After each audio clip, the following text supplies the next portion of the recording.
Hello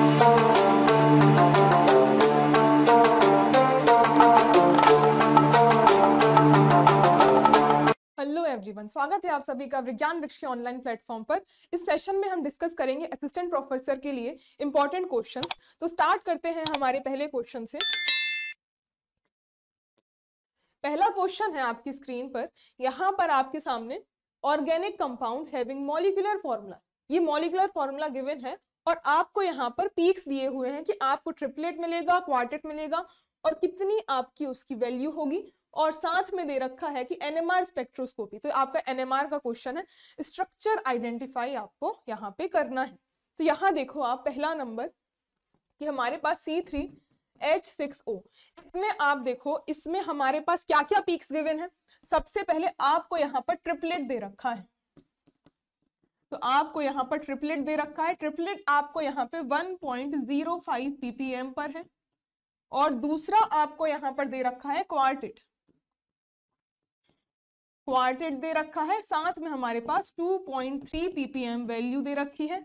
इसके बाद आपके पास एक सिंगलेट भी ऑब्जर्व हो रहा है, और सिंगलेट की वैल्यू हमारे पास 9.77 ppm ये आपको दे रखी है भाई।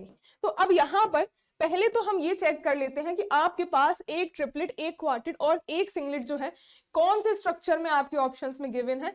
उस हिसाब से अगर जिसमें आपके पास दो ऑप्शन से मैच कर रहा होगा, फिर हम यहाँ वैल्यू से आपका क्रॉस चेक करेंगे। पहला देखो इस वाले में हमारे पास क्या है, एक हाइड्रोजन यहाँ होगा, एक यहाँ पर और एक यहाँ पर। इसमें हमारे पास क्या होगा, इन दोनों हाइड्रोजन से आपके पास क्या होगा, इसमें हमारे पास ट्रिपलेट मिल रहा होगा, एक आपको ट्रिपलेट मिलेगा। इस एक हाइड्रोजन से हमारे पास यहाँ पर इस एक हाइड्रोजन का यहाँ पर आपको क्या मिलेगा, इसमें हमारे पास आपको डबलेट देखने के लिए मिलेगा, और इन तीन हाइड्रोजन्स में आपके पास यहाँ पर देखने के लिए मिलेगा क्वार्टेट। तो हमारे पास यहाँ पर क्या है, आपको सिंगलेट कहीं पर भी देखने के लिए नहीं मिल रहा, तो यहाँ फर्स्ट ऑप्शन तो एलिमिनेट। अब यहाँ देखो आपके पास दो हाइड्रोजन्स इस वाले स्ट्रक्चर में यहाँ पर है, यहाँ पर है। अब इसमें भी देखो, एक तो आपको यहाँ पर क्या मिल जाएगा, इसमें आपके पास इस हाइड्रोजन को इससे आपके पास क्या मिलेगा, दो आपको ट्रिपलेट मिलेंगे, और यहाँ पर एक आपको सिंगलेट मिलेगा। तो यहाँ पर आपको क्वार्टेट कहीं पर भी नहीं मिलेगा, और तो इसलिए आपके पास ये ऑप्शन भी नहीं होगा। नेक्स्ट देखो भाई, नेक्स्ट में हमारे पास क्या है, ये वाली CH2 और ये CH और CH2OH और हाइड्रोजन्स। इसमें अगर आप देखो तो हमारे पास यहाँ पर क्या मिलेगा आपको, इस वाले दो हाइड्रोजन्स में आपके पास इस हाइड्रोजन से आपको क्या मिल जाएगा, आपको यहाँ पर मिल जाएगा एक ट्रिपलेट, और एक मिल जाएगा हमें यहाँ पर क्या, आपको यहाँ पे डबलेट, और आपके पास एक यहाँ पर ये भी डबलेट भाई, यहाँ पर भी आपके पास डबलेट, और इस एक हाइड्रोजन से आपको सिंगलेट।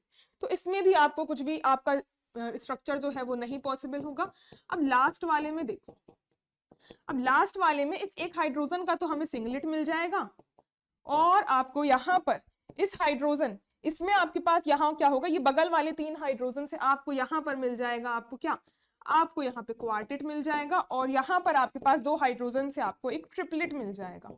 तो इसमें आपके पास क्या हो रहा है, एक सिंगलेट, क्वार्टेट और ट्रिपलेट, यही तीन हमारे पास पीक्स आ रहे थे, तो जो कि आपके यहाँ पर इस प्रोपेनएल्डिहाइड में मिल रहे हैं। तो आपका फोर्थ ऑप्शन यहाँ से करेक्ट हो जाएगा। चलिए भाई नेक्स्ट क्वेश्चन देखते हैं। अब ये है आपका काइनेटिक्स का क्वेश्चन, स्टेडी स्टेट अप्रोक्सीमेशन आपको यहाँ पर लगाना है। ये एंजाइम काइनेटिक्स से है, एंजाइम प्लस सबस्ट्रेट, आपके पास ये रिएक्शन है ES, आपके पास एंजाइम सबस्ट्रेट आपका यहाँ बन रहा है। अब देखो ये जो रिएक्शन है आपकी यहाँ पे गिवन नहीं है, पर अगर रिवर्स वाला रेट भी है, दैट मीन्स आपके पास ये रिएक्शन जो है वो आपकी रिवर्सिबल होगी। दूसरा, यहाँ पे आपके पास एंजाइम सबस्ट्रेट जो है वो फाइनल प्रोडक्ट दे रहा है, उसका आपको यहाँ पे रेट कांस्टेंट Kb मेंशन्ड है। अब इसमें आपको बताना है concentration of enzyme substrate complex by applying steady state approximation. तो हमें ES एंजाइम सबस्ट्रेट पर आपको SSA लगानी है और बताना है कि क्या वैल्यू आएगी। तो आप लगा दो भाई applying steady state approximations on enzyme substrate. तो भाई कैसे अप्लाई करते हैं, हमारे पास ये आपका इसका डिफरेंशिएशन जो होता है वो बराबर किसके होता है, 0 के। अब ये वैल्यू क्या आएगी हमारे पास, देखो भाई एंजाइम सबस्ट्रेट, आपके पास जो फॉरवर्ड रिएक्शन है इसमें ES जो है वो आपका फॉर्म हो रहा है, और जहां पे आपका फॉर्म होता है वो वैल्यू आप प्लस में लेते हो कि रिएक्टेंट क्या है आपका, एक एंजाइम है और आपके पास प्रोडक्ट। दूसरा क्या है, रिवर्स रिएक्शन भी हो रही है। रिवर्स रिएक्शन में आपके पास क्या है, एंजाइम सबस्ट्रेट जो है वो कंज्यूम हो रहा है। तो कंज्यूम होता है तो हमारे पास क्या नेगेटिव वैल्यू आती है Ka डैश, और यहाँ पर रिएक्टेंट आपके पास क्या है ES, ये आपके पास यहाँ रिएक्टेंट है। नेक्स्ट यहाँ पर आपके पास फिर से क्या है, ये आपका कंज्यूम हो रहा है यानी कि कंसेंट्रेशन घट रही है, तो ये वाला भी आपके पास माइनस की Kb वैल्यू और ES, यहाँ पे रिएक्टेंट आपके पास ES, ये आपकी यहाँ पे इक्वेशन आ जाएगी। और स्टेडी स्टेट अप्रोक्सीमेशन में ये वाली वैल्यू किसके बराबर होती है भाई, 0 के बराबर होती है। सब्स्टिट्यूट कर दो और ES की वैल्यू निकाल लो। किस तरीके से हम सॉल्व करेंगे, यहाँ पर आपके पास इन दोनों में ES को ले लो कॉमन और इसको हम राइट हैंड साइड पे अगर भेज दें तो क्या आपके पास वैल्यू आ जाएगी Ka डैश प्लस का Kb, और यहाँ पे आपके पास ES जो है वो हमारे पास हमने कॉमन ले लिया। अब ये बराबर हो जाएगा आपका Ka इंटू में एंजाइम इंटू में सबस्ट्रेट। अब इसको सॉल्व करके ES की वैल्यू निकाल दो। ये आपके पास क्या आ जाएगा Ka, यहां से आपके पास ये वैल्यू जो है ये आपके पास यहाँ डिनोमिनेटर में चली जाएगी, तो आपके पास Ka डैश प्लस का Kb, और आपके पास ये क्या है एंजाइम इनटू में सबस्ट्रेट। ये वैल्यू हमारी आ जाएगी एंजाइम सबस्ट्रेट कंसंट्रेशन की, जो कि हमें निकालनी थी। भाई ऑप्शन में मैच कर लो Ka upon Ka dash plus Kb। तो यहाँ पे तो आपके पास ये रेट कांस्टेंट ही गलत दिया हुआ है, यहाँ पे तो मल्टीप्लाइड में है तो ये भी कट गए, और यहाँ पे आपका Ka डैश ऊपर है तो भाई ये भी कट गया। Ka upon Ka dash plus का Kb और इंटू में enzyme into substrate. Second option आपका यहाँ से करेक्ट हो जाएगा। चलो नेक्स्ट क्वेश्चन की तरफ मूव करते हैं। द शेप ऑफ, यहाँ पे कॉपर अमोनिया का कॉम्प्लेक्स दिया है, इसमें आपको शेप निकालनी है कि क्या शेप होगी आपके पास। तो देखो भाई ये आपके पास कैसा कॉम्प्लेक्स है, सल्फेट जो है आपके पास 2 नेगेटिव चार्ज का होता है, तो इस कॉम्प्लेक्स में ओवरऑल चार्ज आपके पास 2 पॉजिटिव आया होगा। तो ये आपके पास कॉपर अमोनिया इसका होल 4 टेट्राहेड्रल, सॉरी आपके पास यहाँ पे 4 है तो टेट्राहेड्रल भी हो सकता है और सॉरी आपके पास स्क्वायर प्लेनर भी हो सकता है। तो ये आपके पास 2 पॉजिटिव चार्ज, तो यहाँ पर 4 आपके लिगेंड्स हैं और वो भी सारे मोनोडेंटेड, अमोनिया आपका मोनोडेंटेड होता है, तो या तो आपके पास टेट्राहेड्रा आएगा या तो आपके पास यहाँ पे स्क्वायर प्लेनर। तो यहाँ से पिरामिडल तो भाई नहीं होता है और ऑक्टाहेड्रल, ये दोनों ऑप्शंस आपके एलिमिनेट हो गए। अब देखो भाई अमोनिया कैसा होता है आपका न्यूट्रल लिगेंड, जिस वजह से हमारे पास कॉपर जो है 2+ में आपके पास यहाँ पे एग्जिस्ट कर रहा होगा। अब यहाँ पर जो यहाँ पे 4 लिगेंड्स जब अटैच होते हैं उस केस में क्या होता है, कॉपर वाले केस में अमोनिया कैसा वर्क करेगा, आपका स्ट्रॉन्ग फील्ड लिगेंड की तरह वर्क करता है, और स्ट्रॉन्ग फील्ड लिगेंड की तरह वर्क करेगा और इसका इलेक्ट्रॉनिक कॉन्फ़िगरेशन होता है आपका D9, 3D9 आपके पास इसका इलेक्ट्रॉनिक कॉन्फ़िगरेशन होता है। अब देखो भाई यहाँ पर स्ट्रॉन्ग फील्ड लिगेंड के केस में जब इसका आप यहाँ पे बैलेंस बॉन्ड थ्योरी के अकॉर्डिंग यहाँ पे इसका कॉन्फ़िगरेशन ड्रॉ करोगे तो ये आपका 3D, फिर आपके पास S और फिर हमारे पास ये P, ये आपका 3D हो गया, ये 4S हो गया और ये 4P हो गया। अब इसमें आप इलेक्ट्रॉन्स की फिलिंग जब करोगे तो आपके पास 1 2 3 4 5 6 7 8 और ये 9, ये हमारे पास 9 इलेक्ट्रॉन्स हो गए। अब यहाँ पर ये जो एक इलेक्ट्रॉन होता है D9 वाले केस में क्या होगा, ये वाला एकमात्र ऐसा आपका कॉम्प्लेक्स होता है जिसमें क्या होगा, आपके पास यहाँ पर ये जो एक इलेक्ट्रॉन है ये आपके पास 4p ऑर्बिटल में आपके पास जंप कर जाता है, और जंप करने से आपके पास क्या यहाँ पे कॉन्फ़िगरेशन बचता है भाई, ये आपके पास यहाँ पे आपके 8 इलेक्ट्रॉन्स बचेंगे, और यहाँ पे आपका ये 3D हो गया, ये 4s हो गया और ये आपका 4p में एक इलेक्ट्रॉन आ गया। तो अब यहाँ पर आपके पास ये 4 अमोनिया जो है ये किस तरीके से आपके पास बॉन्ड फॉर्म करेंगे, ये आपके पास ये रहा आपका एक आपका D और ये S और ये आपके पास P2। तो आपके पास जो हाइब्रिडाइजेशन निकल के आएगी, तो हाइब्रिडाइजेशन इसकी हमारे पास DsP2 निकल कर आ जाएगी, और DsP2 यानी कि इनर ऑर्बिटल बन रहा है, और ये आपके पास कैसा हो जाएगा भाई, स्क्वायर प्लेनर कॉम्प्लेक्स हो जाएगा, स्क्वायर प्लेनर कॉम्प्लेक्स हो जाएगा भाई। तो हमारा फर्स्ट ऑप्शन यहाँ से करेक्ट हो जाएगा। चलिए भाई नेक्स्ट क्वेश्चन की तरफ मूव करते हैं। नेक्स्ट है अब आपके सामने, on addition of 1 ml solution of 10% NaCl to 1 ml of gold salt. अब ये भाई आपके पास गोल्ड सॉल्ट का यहाँ पे क्वेश्चन है, तो यहाँ पे आपके पास जो क्वेश्चन में गिवन है ये आपके पास इतना अमाउंट ऑफ स्टार्च होता है आपके पास प्रोटेक्टिव कोलॉइड, और coagulation is just prevented the gold number of starches. Gold number का भाई यहाँ पे आपका डेफिनेशन पता होनी चाहिए। गोल्ड नंबर होता क्या है? गोल्ड नंबर क्या होता है? गोल्ड नंबर होता है हमारे पास amount of protective colloid, amount of protective colloid जो कि आपको मिलीग्राम्स में लेना होता है, in milligrams added to prevent colour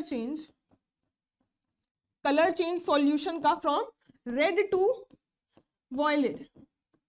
colour change को प्रिवेंट करने के लिए कितना अमाउंट आपने प्रोटेक्टिव कोलॉइड का डाला, किसका आपको यहाँ पे amount of protective colloid in milligrams added to prevent colour change from red to, यहाँ पे colour change from red to violet of यहाँ पे 10 ml of gold salt by addition of 1 ml of 10% NaCl solution. ये आपकी complete definition होती है किसकी? Gold number की।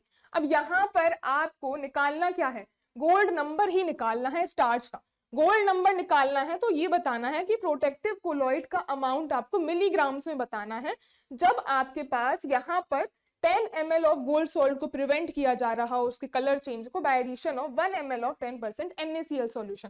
भाई अब देखो क्वेश्चन में क्या क्या गिवन है, ये देखो आपको गिवन है addition of 1 ml of gold solution. भाई आपको सेम ही गिवन है 1 ml ऑफ गोल्ड सॉल्यूशन, यहाँ पे 1 ml ऑफ सॉल्यूशन, ये आपको 1 ml solution by 10% NaCl solution to 10 ml of gold. भाई 10 ml ऑफ गोल्ड बिल्कुल सेम आपके पास यहाँ पे कॉम्पोजिशंस गिवन है और ये आपको अमाउंट गिवन है।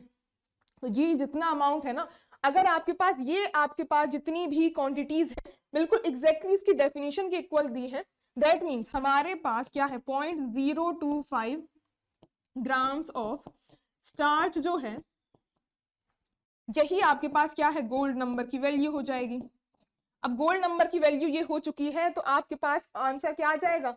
यही आपके पास आंसर आ जाएगा, बस हमें मिलीग्राम्स में कन्वर्ट करना पड़ेगा क्योंकि गोल्ड नंबर जो है वो मिलीग्राम्स में वैल्यू होती है, ग्राम्स में नहीं। तो भाई इसको सिंपली आप क्या करो 0.025 को मिलीग्राम्स में कन्वर्ट करने के लिए 1000 से मल्टीप्लाई कर दो, ये कितनी आ जाएगी 25 मिलीग्राम्स जो है, मिलीग्राम आपके पास यहाँ पे कंसिडर नहीं करते और ये 25 वैल्यू आ जाएगी आपके पास गोल्ड नंबर की। तो आपका यहाँ से फर्स्ट ऑप्शन जो है वो करेक्ट हो जाएगा। चलिए भाई नेक्स्ट क्वेश्चन देखिए। नेक्स्ट देखो, अब यहाँ पे product obtained from 1,3 alkyl substitution sigmatropic shift, ये आपका पेरिसाइक्लिक का सवाल है। ये आपके पास कंपाउंड गिवन है इस तरीके में, इसमें आपको 1,3 एल्काइल सब्स्टिट्यूशन करवाना है या फिर आप कह लो 1,3 एल्काइल शिफ्ट करवानी है और बताना है कि क्या फॉर्म होगा। देखो भाई क्या गिवन है आपको, ये हमारे पास यहाँ पे डबल बॉन्ड और ये आपके पास यहाँ पे R सब्स्टिट्यूट है, इसमें आपको करवानी है 1,3 एल्काइल शिफ्ट। ये आपके पास 1,3 एल्काइल शिफ्ट जब आप कराओगे तो किस तरीके से कराओगे भाई, देखो जरा यहाँ पर आपके पास ये वाला जो R है ये आपके पास फर्स्ट पोजीशन, ये सेकंड पोजीशन और ये आपकी थर्ड। 1,3 एल्काइल शिफ्ट में क्या होगा, ये फर्स्ट वाला आपके पास फर्स्ट वाले सेंटर जो है R, ये जो है आपके पास ये R होगा 1, ये 2 और ये 3। अब ये R जो होगा वो 3 पोजीशन पे जाएगा और ये डबल बॉन्ड जो है 1 और 2 के बीच में शिफ्ट हो जाएगा। अब ये शिफ्टिंग करा दो, जो भी कंपाउंड बनेगा वही हमारा रिक्वायर्ड प्रोडक्ट जो है वो हो जाएगा।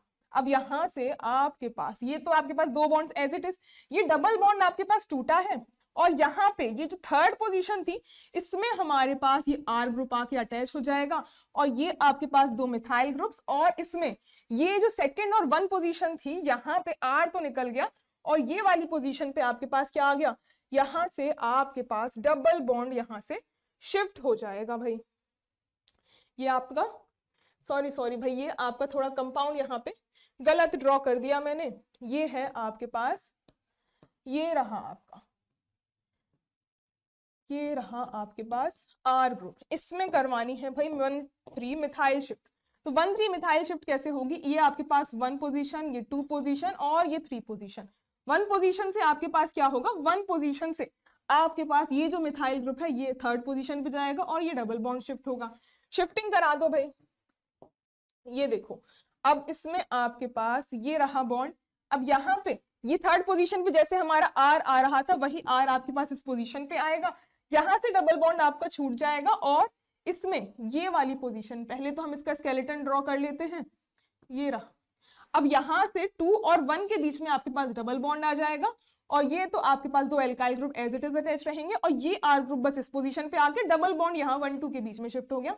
तो ये वाला जो कंपाउंड हमारा फॉर्म हुआ वही आपका 1,3 मिथाइल शिफ्ट के बाद फॉर्म हो रहा है। तो देखो भाई कहाँ मैच करेगा आपके पास, इसमें क्या हुआ है कि आपके पास सेंटर में आर ग्रुप आ गया, नहीं भाई ये तो आपका सही नहीं है। नेक्स्ट में देखो यहाँ पर आपके पास क्या है, इसमें आपके पास इस पोजीशन पे आपके 3 एल्काइल आ गए और ये तो भाई कुछ और ही बना दिया, यहां से आपके पास ये डबल बॉन्ड या थर्ड हमारा मैच कर रहा है, थर्ड ही हमारा करेक्ट ऑप्शन होगा। नेक्स्ट देखो भाई ये आपका ऑर्गेनिक का सवाल है, इसमें predict the product of the following reaction, ये रिएक्शन है आपके पास, रिएक्शन में क्या दे रखा है आपके पास एन फिनाइल और ये आपका मिथाइल, ये आपके पास फिनाइल मिथाइल अमोनिया है, इसमें आपको NaNO2HCl की रिएक्शन करवाई जा रही है।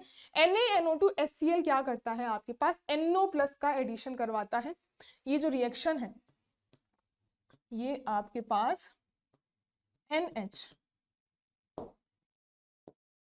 ये रहा आपका NH और ये आपके पास CH3। अब इसमें आपकी रिएक्शन हो रही है NaNO2+ का HCl। अब प्रोडक्ट्स बनाने हैं, ये जो NaNO2 और HCl है ये आपके पास इलेक्ट्रोफिलिक एडिशन रिएक्शन करवाता है। कैसे करवाता है कि ये आपके पास NO+ इलेक्ट्रोफाइल जनरेट करता है। NO+ जो इलेक्ट्रोफाइल है वो आपके पास यहाँ पे नाइट्रोजन में जो लोन पेयर्स हैं, तो नाइट्रोजन का ये जो सेंटर है ये आपके पास यहाँ पे इलेक्ट्रोफाइल के अटैक के लिए ये वाली साइड जो होती है सबसे ज्यादा फेवरेबल होती है और फाइनल प्रोडक्ट आपके पास यहाँ पे क्या बनता है, ये आपके पास रिंग तो एज इट इज रहेगी। अब नाइट्रोजन पे आपके पास क्या होगा, ये नाइट्रोजन आपके पास इस इलेक्ट्रोफाइल पे अटैक करता है और ये आपके पास H+ जो है वो आपके पास निकल जाता है, तो हमारे पास फाइनल प्रोडक्ट आपका यहाँ से N में NO का सब्स्टिट्यूशन और ये आपके पास CH3, ये आपके पास यहाँ फाइनल प्रोडक्ट जो है वो बन जाएगा। तो देखो भाई यहाँ पे आपका NOH हो गया, OH नहीं आपका NO सब्स्टिट्यूट होगा नाइट्रोजन पे ही, तो आपके पास यहाँ पे भी यहाँ NO2 करा दिया है। NO2 आपका तब होता जब ये आपके पास NaNO3 दे देता या फिर HNO3 दे देता, इसमें आपके पास N में NH3 है और आपके पास NO, यही आपका सेकंड जो है ये आपका करेक्ट ऑप्शन हो जाएगा। ये तो आपके दो प्रोडक्ट बन गए, इसने तो आपके पास यहाँ पे रिंग में सब्स्टिट्यूशन करवा दिया, रिंग में तब होता जब आपके पास ये साइड ज्यादा न्यूक्लियोफिलिक नहीं होती। नेक्स्ट क्वेश्चन देखो भाई, ये आपके पास थ्योरेटिकल क्वेश्चंस है। Which of the following statement about the interstitial compound is correct? Interstitial compounds कैसे होते हैं कि आपके पास यहाँ पर इनकी कुछ प्रॉपर्टीज होती हैं, जैसे आपके पास हाइड्राइड्स होते हैं तो वो उसमें जो छोटी छोटी साइट्स बचती हैं उन साइट्स में आपके पास अलग अलग एलिमेंट्स फिल कर दिए जाते हैं, वो आपके इंटरस्टिशियल कंपाउंड्स कहलाते हैं। इनकी जो प्रॉपर्टीज मेंशन्ड है बतानी है कौन सी इनकरेक्ट होगी। तो ये देखो भाई पहली प्रॉपर्टी क्या है, they have higher melting points than the pure compound, बिल्कुल सही है। आपके पास उनकी जो प्रॉपर्टीज होती है मेल्टिंग पॉइंट इतने ज्यादा ये हार्ड हो जाते हैं और हार्ड होने की वजह से क्या होता है, हार्ड होने की वजह से इनका मेल्टिंग पॉइंट इनके रिस्पेक्टिव पेरेंट एटम से ज्यादा हो जाता है, तो ये तो भाई करेक्ट स्टेटमेंट है। नेक्स्ट देखो, दे रिटेन मेटेलिक कंडक्टिविटी, बिल्कुल करेक्ट है ये वाला, उनकी मेटेलिक कंडक्टिविटी होती है और उनके पेरेंट एटम से ज्यादा कंडक्टिविटी होती है, ये भी करेक्ट हो गया। दे आर केमिकली रिएक्टिव, भाई ये स्टेटमेंट बिल्कुल इनकरेक्ट है। ये क्या होते हैं, इंटरस्टिशियल कंपाउंड्स जो हैं ये आपके केमिकली इनर्ट होते हैं। कैसे होते हैं भाई, केमिकली इनर्ट होते हैं, और यहाँ पर बोल दिया कि भाई केमिकली रिएक्टिव है, तो यही इनकरेक्ट ऑप्शन हो जाएगा और यही आपका सही जवाब हो जाएगा।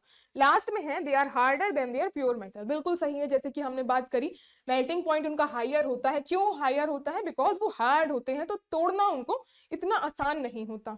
चलिए भाई नेक्स्ट क्वेश्चन देखो आप, average rate for the reaction, ये आपको रिएक्शन गिवन है, इसमें बताना है कि ये average rate, overall average rate जो है इस रिएक्शन का गिवन है।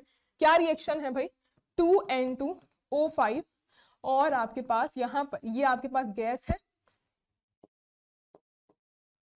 ये गैस, इससे आपके पास 4NO2 ये वाली गैस और साथ में O2 गैस जो है वो आपकी इवॉल्व हो रही है। और इसमें आपको जो रेट कांस्टेंट है, ओवरऑल रेट की जो बात करी जाए, ओवरऑल रेट बराबर आपके पास है 6.79 इंटू में 10⁻⁻⁴ मोल पर लीटर और आपके पास पर मिनट, ये आपके पास गिवन वैल्यू है। Then the rate of production of NO2 आपको बताना है। तो ये रिएक्शन कैसी होती है, इसमें अगर हम रेट लिखें, काइनेटिक्स में आप रेट कैसे लिखते हो, ये जो रिएक्शन है, रिएक्टेंट साइड जो है ये आपके पास यहाँ पे खत्म होती जाती है क्योंकि आपका रिएक्शन जो है रिएक्टेंट प्रोडक्ट में कन्वर्ट होता है, इसलिए आपके पास माइनस का 1/2 और rate of D of N2O5 divided by dt। इसमें आपके पास क्या मतलब होता है इस वैल्यू का, ये ओवरऑल वैल्यू जो है ये तो आपकी रेट के बराबर है, बट ये जो इतनी वैल्यू है ना DN2O5 इंटू में dt, ये आपके पास होता है रेट ऑफ, यहां पे क्या होता है, ये rate of decomposition of, rate of decomposition of N2O5, ये आपके पास इतना, इसका मतलब होता है। इसी तरीके से ये वैल्यू किसके बराबर होती है, ये वैल्यू होती है, यहाँ प्रोडक्ट साइड फॉर्म हो रहा होता है तो ये प्लस का 1/4 इंटू में DNO2 divided by dt which is equal to, ये इसमें कोई भी वैल्यू नहीं है तो ये आपके पास डायरेक्टली, ये आपके पास DO2 डिवाइडेड बाय dt ये हमारे पास होती है। और यहाँ पर इन दोनों का मतलब क्या होगा, ये आपके पास होता है रेट ऑफ फॉर्मेशन ऑफ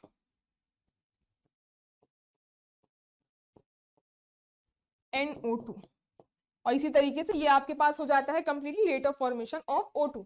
अब यहाँ पर आपको निकालना क्या है, rate of production of NO2 निकालना है। तो हमारे पास यहाँ प्रोडक्शन ऑफ NO2 यानी कि फॉर्मेशन ऑफ NO2 आपको निकालना है, तो आपको DNO2 बाय dt की वैल्यू निकालनी है। तो आपके पास रेट बराबर क्या है, रेट बराबर है प्लस का 1/4 DNO2 डिवाइडेड बाय dt। अब ये रेट की वैल्यू क्या गिवन थी हमें, रेट की वैल्यू है हमारे पास 6.79 इंटू में 10⁻⁻⁴, ये वैल्यू मोल पर लीटर पर मिनट में गिवन है और यही हमारे पास इसकी यूनिट्स आ जाएंगी। तो इसको जब सॉल्व करोगे तो 1/4 और ये वैल्यू हमें निकालनी है DNO2 डिवाइडेड बाय dt, तो क्या आ जाएगी आपके पास, ये जो रेट हमें, ये ही है आपके पास rate of production of NO2। इसमें आप 4 का मल्टीप्लाई कर दो, 4 का मल्टीप्लाई करेंगे भाई क्या वैल्यू आएगी, तो आपके पास ये वैल्यू आएगी 6 और आपके पास ये आपके पास 1 और ये आपके पास वैल्यू आ जाएगी। और इसमें आपके पास यहाँ पे 27.16 इंटू में 10⁻⁻⁴ और ये वैल्यू कितनी है, उसके आपके पास मोल पर लीटर और पर मिनट, ये वैल्यू आ रही है आपके पास 27.16। यहां से देखो आपके पास 27, ये आपके पास 2.72 इंटू 10⁻⁻3, इस वैल्यू को अगर आप कन्वर्ट करके लिखोगे तो भाई 2.72, ये आपके पास यहाँ पे जब इसका यहाँ पे ओवरऑल करोगे और आपके पास ये जो वैल्यू है ये आपके पास पॉइंट यहाँ पर खिसक के आ चुका है, तो ये ओवरऑल वैल्यू में आप 10 का मल्टीप्लाई कर दोगे तो ये -3 के बराबर ही वैल्यू आ जाएगी, जो कि आपका करेक्ट ऑप्शन 2 हो जाएगा। तो चलिए भाई, कोई डाउट नहीं रहना चाहिए आपके पास इस क्वेश्चन में। नेक्स्ट देखो, अब यहां पर आपके पास फिर से एक रिएक्शन गिवन है। क्या है रिएक्शन, ट्राइक्लोरोएसिटल्डिहाइड, ये आपका ट्राइक्लोरोएसिटल्डिहाइड है, रिएक्ट्स विद क्लोरोबेंजीन। इसकी रिएक्शन क्लोरोबेंजीन के साथ कराई है, क्लोरोबेंजीन यानी कि ये आपके पास क्लोरोबेंजीन, और in the presence of sulphuric acid and produces. तो आपके पास ये जो रिएक्शन मेंशन्ड है ना, कंप्लीट रिएक्शन जो है वो DDT के फॉर्मेशन के लिए यूज करी जाती है। ये क्या है आपकी DDT यानी कि डाइक्लोरो डाइफिनाइल ट्राइक्लोरो ईथेन, ये आपके पास इसके फॉर्मेशन के लिए यूज करी जाती है। क्या आपके पास रिएक्शन होती है, चलिए भाई नेक्स्ट स्लाइड पे देख लेते हैं। आपके पास ये जो रिएक्शन है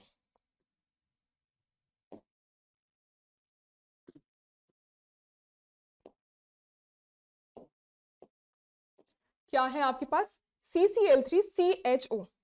तो यहाँ पे आपको क्लोरोबेंजीन के साथ रिएक्शन करवानी है। तो देखो इसमें आपके पास इसको किस तरीके से आप लिख सकते हो, CCl3, ये है आपके पास CCl3 और आपके पास CHO, तो ये आपके पास हो जाएगा CH और ये आपका डबल बॉन्ड। और दूसरे आपके पास यहाँ पर क्लोरोबेंजीन जो है इसके 2 मॉलिक्यूल्स आपके यूज होते हैं, 2 मोल्स आप यहाँ पे क्लोरोबेंजीन के यूज करते हो। ये रहा आपका क्लोरोबेंजीन और ये आपका हाइड्रोजन। इसी तरीके से आपका एक और मॉलिक्यूल होता है किसका, क्लोरोबेंजीन का। ये आपका हाइड्रोजन और ये आपके पास क्लोरीन, ये आपका हो गया डाइक्लोरोएसिटाल्डिहाइड और ये आपके पास हो गया ये आपका बेंजल क्लोरोबेंजीन। इसमें आपके पास H2SO4 के प्रेजेंस में जब रिएक्शन करवाते हो तो ये क्या करता है, आपका डिहाइड्रेटिंग एजेंट की तरह वर्क करता है। ये आपका डिहाइड्रेटिंग एजेंट की तरह वर्क करता है और वाटर मॉलिक्यूल निकालता है। कैसे निकालता है भाई, ये देखो यहाँ पे आपके पास ये ऑक्सीजन है, ये ऑक्सीजन और इन दोनों मॉलिक्यूल से एक एक हाइड्रोजन और इस तरीके से एलिमिनेट हो जाते हैं। इन दोनों से आपका यहाँ पे बॉन्ड फॉर्मेशन हो जाएगा अलग अलग। कैसे बॉन्ड फॉर्मेशन होता है, ये आपके पास CCl3, ये आपके पास CCl3 और यहाँ पे कार्बन में CH लगा होता है एक साइड और दोनों साइड आपके पास यहाँ पे pH रिंग जो है ये आपके पास फॉर्म होगी और ये क्लोरीन। यहाँ पर भी सेम इसी तरीके से ये आपके पास फिनाइल रिंग और ये आपका क्लोरीन। ये आपके पास यहाँ पे फाइनल प्रोडक्ट जो है ये आपका फॉर्म होता है इस तरीके से। इसको क्या कहते हो आप, इसको ही कहते हो DDT, यानी कि डाइक्लोरो। ये आपका हो जाता है डाइक्लोरो, डाइफिनाइल और ये ट्राइक्लोरो और इन दोनों कार्बन को मिला के ईथेन। ये आपके पास फाइनल प्रोडक्ट फॉर्म होता है। तो देखो भाई कहाँ फॉर्म हो रहा है, ये आपके पास डाइक्लोरो, ये आपका डाइक्लोरो, ये 2 आपके पास यहाँ फिनाइल रिंग CCl3 और ये CH। फर्स्ट ऑप्शन ही आपका यहाँ से करेक्ट हो जाएगा, बाकी हर जगह जो भी है आपका अलग प्रोडक्ट बना हुआ है। नेक्स्ट क्वेश्चन देखो भाई, अब आपके पास which of the following statement is not true. Incorrect statement भाई बतानी है। Halide ligands form high spin complex. तो यहाँ पे आपके पास कोऑर्डिनेशन केमिस्ट्री का यूज है। हैलाइड कैसे होते हैं, जितने भी हेलोजेंस होते हैं हमारे पास वो आपके वीक फील्ड लिगेंड की तरह वर्क करते हैं। इलेक्ट्रोकेमिकल सीरीज में जब आप इसकी ड्रॉ करते हो हैलाइड्स आपके कैसे होते हैं, हैलाइड्स हमारे पास वीक फील्ड लिगेंड होते हैं। और वीक फील्ड लिगेंड क्या होते हैं, वो आपकी पेयरिंग नहीं करवा पाते और पेयरिंग नहीं करवा पाते जिसकी वजह से हमें हाई स्पिन कॉम्प्लेक्स जो है वो देखने के लिए मिलता है। तो ये आपका स्टेटमेंट जो है वो बिल्कुल सही गिवन है। नेक्स्ट देखो, स्ट्रॉन्ग लिगेंड्स फॉर्म लो स्पिन कॉम्प्लेक्स। बिल्कुल जस्ट अपोजिट बोल दिया भाई। स्ट्रॉन्ग लिगेंड्स जो होंगे भाई, स्ट्रॉन्ग लिगेंड्स क्या करते हैं, आपकी पेयरिंग करवा देते हैं और पेयरिंग हो जाती है तो नंबर ऑफ अनपेयर्ड इलेक्ट्रॉन्स कम हो जाते हैं। अनपेयर्ड इलेक्ट्रॉन्स कम तो वो आपके लो स्पिन कॉम्प्लेक्स बनाते हैं। तो सेकंड स्टेटमेंट भी करेक्ट हो गई। यहाँ पे थर्ड में है आयरन का, यहाँ पे ऑक्टाहेड्रली आपके पास यहाँ पर 6 आपके फ्लोरीन अटैच है। इसमें बोला है कि ये आपका इनर ऑर्बिटल कॉम्प्लेक्स बनाता है। चलिए देखते हैं कि भाई क्या बनाता है ये F6 का और आपके पास होल 3-। इसमें देखो भाई यहाँ पर आयरन जो है वो आपके पास +3 ऑक्सीडेशन स्टेट में है। आयरन +3 में तो है, पर ये जो आपके पास फ्लोरीन है ये हमारे पास कैसा हैलाइड है और ये आपके पास वीक फील्ड लिगेंड की तरह वर्क करता है। अब वीक फील्ड लिगेंड अगर ये हो चुका है तो आपके पास क्या होगा, इसका इलेक्ट्रॉनिक कॉन्फ़िगरेशन जब देखोगे तो आपके पास आएगा 3d5 और वीक फील्ड लिगेंड है तो आपके पास क्या होगा, नो पेयरिंग, कोई भी पेयरिंग नहीं करवाएगा। और पेयरिंग नहीं करवाएगा तो आपके पास हाई स्पिन कॉम्प्लेक्स बनेगा। हाई स्पिन कॉम्प्लेक्स कैसे बनेगा, देखो भाई ये आपके पास 3d शेल, 5 इलेक्ट्रॉन्स है, 1 2 3 4 5, ये आपके पास यहाँ पे इस तरीके से फिल होगा। हमें बताना क्या था, इनर ऑर्बिटल कॉम्प्लेक्स बनेगा कि क्या बनेगा भाई। इसका जब आप ड्रॉ करोगे तो ये तो आपके डी तो पूरे फिल हो गए। जब डी पूरे आपके फिल हो चुके हैं तो आपके पास क्या होगा, अंदर वाले तो इनर ऑर्बिटल तब बनता है जब आपके पास डी में कोई जगह बची हो और वो तब पॉसिबल होता है जब आपके पास यहाँ पे स्ट्रॉन्ग फील्ड लिगेंड होता। पर यहाँ पे जो आपका फ्लोरीन है वो वीक फील्ड लिगेंड है जिसकी वजह से ये आपके पास 4s शेल और ये आपके पास 4p और इसके बाद फर्दर जो हमारे पास डी शेल होती है कौन सी वाली आएगी, 3d के बाद आपके पास आएगी 4d। इसमें हाइब्रिडाइजेशन जब निकालते हो तो क्या आएगी आपके पास, ये आपके पास s, ये 3 यहाँ पे p के और d के 2, आपके पास sp3d2 ये हाइब्रिडाइजेशन निकल कर आती है और ये आपके पास आउटर ऑर्बिटल कॉम्प्लेक्स बनता है। ये आपके पास आउटर ऑर्बिटल कॉम्प्लेक्स बनेगा, ना कि इनर ऑर्बिटल। इनर ऑर्बिटल में आपके पास d2sp3 हाइब्रिडाइजेशन निकल कर आती, तो ये स्टेटमेंट जो है आपका इनकरेक्ट हो जाएगा और यही तो हमें बताना है। तो थर्ड ऑप्शन आपका करेक्ट हो जाएगा। अब भाई NiCl4 2 को बोला है आउटर ऑर्बिटल कॉम्प्लेक्स बनता है। देखो भाई NiCl4 की बात करी जाए, NiCl4 यहाँ पे निकेल जो है +2 ऑक्सीडेशन स्टेट में है, तो ये आपके पास 3d8 हो गया। और क्लोरीन कैसा है, क्लोरीन आपके पास यहाँ पर ये आपका वीक फील्ड लिगेंड की तरह वर्क कर रहा है। ये आपके पास कैसा है, वीक फील्ड लिगेंड है। ये वीक फील्ड लिगेंड है तो यहाँ पर कैसा बनेगा, ये आपका हाई स्पिन कॉम्प्लेक्स बनेगा। देखो भाई ये जो आपकी 3D शेल है 1 2 3 4 5 6 7 और 8, यहाँ पर क्या है, सारे इनर डी जो शेल है, ये जो डी शेल इनर वाली है, ये तो आपकी कंप्लीटली फिल्ड है। 3D हो गया, ये 4s हो गया और ये आपके पास 4p हो गया। अब वीक फील्ड लिगेंड है, पेयरिंग तो करवाएगा नहीं, तो आपके पास ये जो क्लोरीन है, क्लोरीन आपके कहाँ से अटैच होंगे, ये आपके पास ये आपका क्लोरीन यहाँ पे इस तरीके से आपके पास बॉन्ड का फॉर्मेशन जो है वो कर रहे होंगे।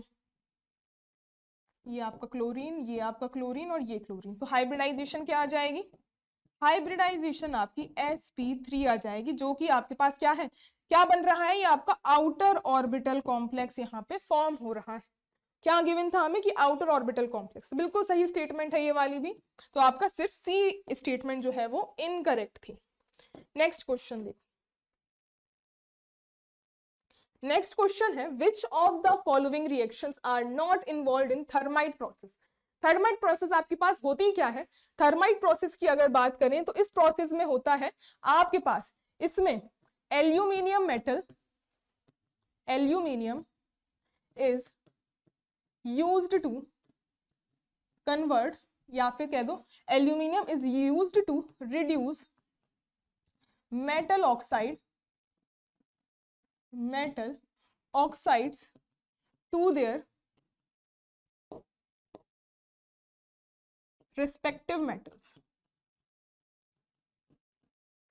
यहाँ पे एल्यूमिनियम का यूज किया जाता है, कोई भी ऑक्साइड गिवन होगा, मेटल ऑक्साइड होगा, उसके साथ आपने एल्यूमिनियम की रिएक्शन करवा दी और वो उसको उसके करस्पॉन्डिंग रेस्पेक्टिव मेटल में कन्वर्ट कर देता है, इसको आप थर्माइट प्रोसेस कहते हैं। देखो भाई फर्स्ट में क्या है, एल्यूमिनियम है, मैग्नीज का ऑक्साइड है और इसने क्या किया, मैग्नीज को उसके यहाँ पे मैग्नीज ऑक्साइड को मैग्नीज में कन्वर्ट कर दिया, तो यहाँ ऑक्साइड था भाई, मेटल बचा, तो ये क्या हो गया, रिडक्शन हो गया और एल्यूमिनियम खुद ऑक्सीजन लेके ऑक्सीडाइज हो गया। यही होती है आपकी थर्माइट प्रोसेस। अब ये बताना है कि इसमें से कौन सी नहीं होगी थर्माइट प्रोसेस, भाई फर्स्ट वाली तो है, सेकंड वाली देखो इसमें भी क्रोमियम के ऑक्साइड को इसने क्या किया, क्रोमियम में कन्वर्ट कर दिया और खुद कन्वर्ट हो गया ऑक्साइड में, तो भाई ये भी थर्माइट प्रोसेस हो गई। नेक्स्ट देखो इसमें आपके पास आयरन है और एल्यूमिनियम ऑक्साइड, इसमें ये क्या हुआ है कि एल्यूमिनियम का ऑक्साइड एल्यूमिनियम में कन्वर्ट हो गया, तो क्या ये होगी थर्माइट प्रोसेस, भाई नहीं, यहाँ पे आपका एल्यूमिनियम जो है वो खुद रिड्यूस हो गया है और दूसरे को ऑक्सीडाइज कर दिया, ये तो जस्ट रिवर्स हो गया आपका थर्माइट प्रोसेस का, तो यही आपके पास थर्माइट प्रोसेस नहीं होगी और यही हमारा सही जवाब हो जाएगा। नेक्स्ट देखो एल्यूमिनियम है और मेटल का ऑक्साइड है, इसने क्या किया, मेटल में कन्वर्ट कर दिया, सॉरी ये आपका, और आपके पास ये अपना करस्पॉन्डिंग अपने पास ऑक्साइड में कन्वर्ट हो गया।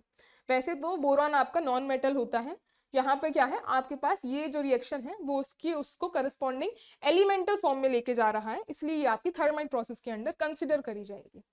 नेक्स्ट देखो क्वेश्चन, अब ये क्वेश्चन जो है प्रोडक्ट बताना है, पेरिसाइक्लिक रिएक्शन, ये रिएक्शन हो रही है भाई आपके पास और ये प्रोडक्ट ए बताना है, बहुत ही आसान सा है पेरिसाइक्लिक का सवाल। ये जो है आपको रिएक्शन इस तरीके से आप उसको लिख सकते हो और ये आपके हाइड्रोजन्स 2CH3 पेरिसाइक्लिक रिएक्शन है, दैट मीन्स आपको हीट तो दी ही रही होगी। अब ये जो रिएक्शन है आपके पास यहाँ पर इलेक्ट्रोसाइक्लिक रिएक्शन होगी, किस तरीके से, ये डबल बॉन्ड यहाँ शिफ्ट होंगे और ये वाले यहाँ शिफ्ट होंगे, क्या प्रोडक्ट बन जाएगा, ये आपके पास 1 2 3 और 4। ये हाइड्रोजन्स तो साइड के हैं भाई, तो आपके पास 4 मेंबर्ड रिंग बन जाएगी यहाँ पे 4 कार्बन से। तो ये आपके पास रहा 1 2, ये आपके पास 1 2 3 और ये 4। यहाँ पे 1 और 4 के बीच में आपके पास आ जाएगा ये सिंगल बॉन्ड आ चुका है। 2 और 3 के बीच हमारे पास क्या है, डबल बॉन्ड आ जाएगा। 1 में आपके पास CH3 लगा हुआ है, CH3 आ जाएगा, और 4 में भी आपके पास CH3 लगा है तो ये CH3 आ जाएगा। ये हमारे पास इस तरीके की 4 मेंबर्ड रिंग जो है वो फॉर्म हो जाएगी। यहाँ देखो डबल बॉन्ड जो है उस सेंटर पे, इस डबल बॉन्ड के अराउंड मिथाइल नहीं है, दूसरे कॉर्नर्स पे आपके पास मिथाइल ग्रुप्स हैं जो कि आपका फर्स्ट ऑप्शन में गिवन है। तो भाई फर्स्ट ऑप्शन आपका करेक्ट ऑप्शन हो जाएगा। नेक्स्ट क्वेश्चन देखो, अब ये है आपके पास थर्मोडायनेमिक्स से थोड़ा सा रिलेटेड क्वेश्चन है। For the gas phase reaction, gas phase reaction में आपके पास PCl5 जो है गैसियस, वो अपने PCl3 और क्लोरीन गैस में कन्वर्ट हो रहा है। अब which of the following conditions are correct, आपको डेल्टा H और डेल्टा S की वैल्यू बतानी है कि क्या रहेगी, equal to 0, greater than 0, less than 0, क्या रहेगी, आइए जानते हैं। ये देखो भाई, ये आपके पास PCl5 गैसियस, ये आपके पास कन्वर्ट हो रहा है PCl3 gas plus Cl2 gas. इसमें देखो अगर आप एंट्रोपी निकालने जाओ, एंट्रोपी की बात करें तो हमारे पास यहाँ गैसियस है, तो अगर हम डेल्टा Ng निकालें, change in the number of gaseous moles, तो गैसियस मोल्स का चेंज जब निकालोगे तो देखो भाई यहाँ पे आपके पास 2 मोल्स बन चुके हैं और माइनस यहाँ पे एक ही यहाँ पे PCl5 था, तो चेंज जो है वो आपके पास 1 के बराबर आएगा। यानी कि रिएक्शन कंप्लीट होने के बाद आपके पास ज्यादा मोल्स जो है वो जनरेट हो रहे हैं, और एंट्रोपी होती क्या है, रैंडमनेस। जितनी ज्यादा आपके पास मॉलिक्यूल्स जो है वो बढ़ते चले जाएंगे, रैंडमनेस बढ़ जाएगी और आपकी एंट्रोपी बढ़ेगी। तो ये जो एंट्रोपी है ये आपकी ग्रेटर देन 0 निकल कर आएगी यहाँ पर। इसी तरीके से जब डेल्टा H की वैल्यू की बात करें तो डेल्टा H बराबर क्या होता है, डेल्टा U प्लस का डेल्टा Ng RT।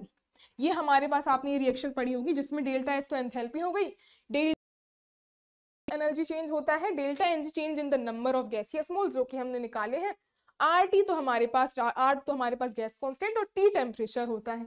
अब डेल्टा Ng क्या है, यहाँ पर आपके पास जितनी वैल्यू है, इंटरनल एनर्जी तो आपकी 0 होती नहीं है और R और T भी हमारे पास 0 नहीं होंगे, तो चेंज यहाँ पर डेल्टा H की वैल्यू डिसाइड कौन करेगा, ये डेल्टा Ng की वैल्यू। अब ये वैल्यू आपके पास अगर पॉजिटिव है, डेल्टा Ng की वैल्यू जो है वो आपकी ग्रेटर देन 0 है यानी कि पॉजिटिव है, तो डेल्टा H जो रहा होगा वो 0 तो नहीं रहेगा, 0 से ज्यादा ही रहेगा। दैट मीन्स ये वैल्यू भी आपकी ग्रेटर देन 0 आ जाएगी। तो डेल्टा S और डेल्टा H दोनों ही आपके ग्रेटर देन 0 हो जाएंगे। देखो भाई ये आपका इनकरेक्ट हो गया और ये delta H greater than 0, but delta S यहाँ पर गलत दिया है। लास्ट में delta H greater than 0, delta S greater than 0, fourth आपका करेक्ट ऑप्शन हो जाएगा भाई। नेक्स्ट क्वेश्चन की तरफ मूव करते हैं। नेक्स्ट क्वेश्चन आपकी स्क्रीन पर है।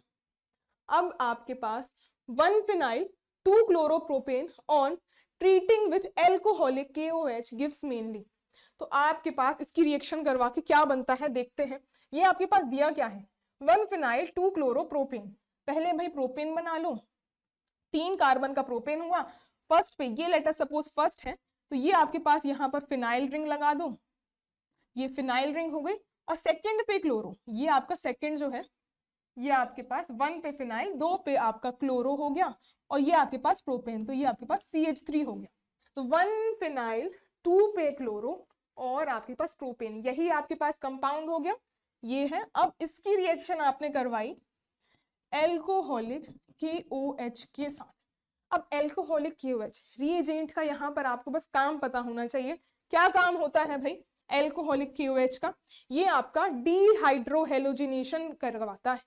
ये कैसा रिएजेंट होता है, ये हमारे पास डीहाइड्रोहेलोजिनेशन करवाता है, यानी कि हाइड्रोजन और हेलोजन दोनों को ही रिमूव करवाएगा।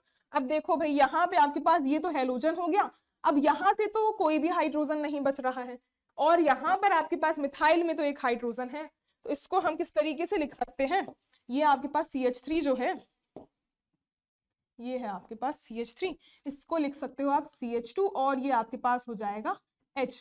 तो ये क्या करेगा आपके पास, ये एक हाइड्रोजन और एक हेलोजन दोनों को ही एडजेसेंट पोजीशन से निकालता है। तो आपके पास यहाँ पर होगा क्या, माइनस का HCl, आपके पास ये एलिमिनेट हो जाएगा और ये दोनों सेंटर्स जहां से निकला उन दोनों के बीच में आपके पास आ जाता है एक डबल, क्या फॉर्म हो जाएगा आपके पास, ये देखो भाई, ये आपके पास फिनाइल रिंग और ये वाले सेंटर तो एज इट इज और यहाँ पर आपके पास डबल बॉन्ड, ये आपके पास फॉर्म हो जाएगा। क्या बन रहा है आपके पास ऑप्शंस में, 1 फिनाइल प्रोपीन।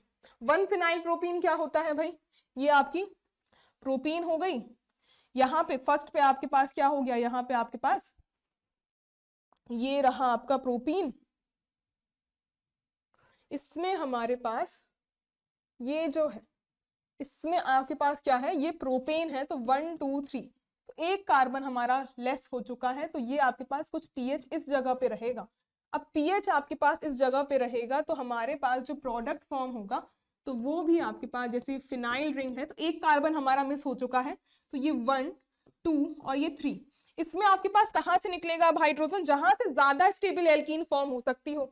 तो ये देखो भाई, ये जो CH3 है यहाँ पर ये तो आपका एज इट इज रहेगा। अब ये वाली पोजीशन से अगर इस पोजीशन पे डबल बॉन्ड बनता है ये वाली साइड पे, तो ये हाइड्रोजन निकलेगा, तो आपके पास ये जो एल्कीन बनेगी ये आपके पास रेजोनेंस स्टेबलाइज्ड होगी, जिस वजह से आपके पास ये एल्कीन ही फॉर्म होती है, तो यही हमारा फाइनल प्रोडक्ट बनेगा। अब फर्स्ट ऑप्शन में क्या है आपके पास, 1 फिनाइल प्रोपीन, तो 1 फिनाइल प्रोपीन कैसे बनेगी, ये आपके पास हो जाएगी प्रोपीन और ये आपके पास हो गई प्रोपीन और फर्स्ट में आपके पास है फिनाइल, ये फर्स्ट पे फिनाइल और ये आपके पास 1 2 3 ये आपके पास रही प्रोपीन, ये रहा आपके पास फर्स्ट में ही फिनाइल होगा और वही आपकी प्रोपीन बन जाएगी और यही आपके पास है गिवन प्रोडक्ट। फर्स्ट ही आपका करेक्ट हो जाएगा। 2 फिनाइल प्रोपीन कैसी होगी भाई, ये आपके पास प्रोपीन है और ये सेकंड पोजीशन पे आपका फिनाइल, यानी कि आपका यहां से आपका फिनाइल आ रहा है, तो देखो भाई ये तो नहीं फॉर्म हो रहा। नेक्स्ट देखो आपके पास क्या है, 1 phenyl propane two all, all तो भाई कहीं बन ही नहीं रहा। इसी तरीके से यहाँ पे भी ऑल तो यहाँ पे है ही नहीं, ऑल यानी कि OH ग्रुप तो कहीं है ही नहीं, तो ये तो ऐसे ही कट गए और आपके पास यहाँ से इस तरीके से कंजुगेटेड रेजोनेंस स्टेबलाइज्ड आपके पास एल्कीन का फॉर्मेशन हो रहा है। फर्स्ट ऑप्शन करेक्ट हो जाएगा। नेक्स्ट देखो भाई, ये आपके पास क्वांटम का बड़ा ही आसान सा सवाल है, spin angular momentum of electron is, ये स्पिन एंगुलर मोमेंटम आपके पास निकालना है, तो स्पिन एंगुलर मोमेंटम क्या होता है, ये बराबर होता है अंडर रूट का s प्लस का 1 और h क्रॉस, और h क्रॉस बराबर क्या होता है हमारे पास, ये आपके पास s प्लस का 1, ये h बराबर होता है h अपॉन 2 पाई, तो यही हमारे पास वैल्यू हो जाएगी स्पिन एंगुलर मोमेंटम की। और s की वैल्यू बराबर किसकी होती है, s बराबर होता है हमारे पास n/2, n/2 क्या, n क्या होता है हमारे पास, n होता है नंबर ऑफ अनपेयर्ड इलेक्ट्रॉन्स, तो इस फॉर्मूला को आप इस तरीके से भी लिख सकते हो, n प्लस का 2, ये आपका इसमें तो काम नहीं आएगा, आप इतना ही जान लो बस, यहाँ पे s प्लस 1 और h क्रॉस बाय 2, यहाँ पे h क्रॉस, तो ये आपके कहाँ मैच कर रहा है, ये आपके पास ये रहा, ये आपके पास फर्स्ट ऑप्शन ही करेक्ट हो जाएगा। नेक्स्ट क्वेश्चन, ये आपके पास रिएक्शन है ऑर्गेनिक की, फाइनल प्रोडक्ट बताना है, ये रहा आपके पास ये बेंजीन रिंग और ये आपके पास CH2OH, ये आपके पास बेंजिल अल्कोहल है, बेंजिल अल्कोहल HBr से रिएक्ट करके A, फिर KCN से B, देन हीट हाइड्रोलिसिस के बाद C, फाइनल प्रोडक्ट C बताना है। देखो भाई रिएक्शन आपकी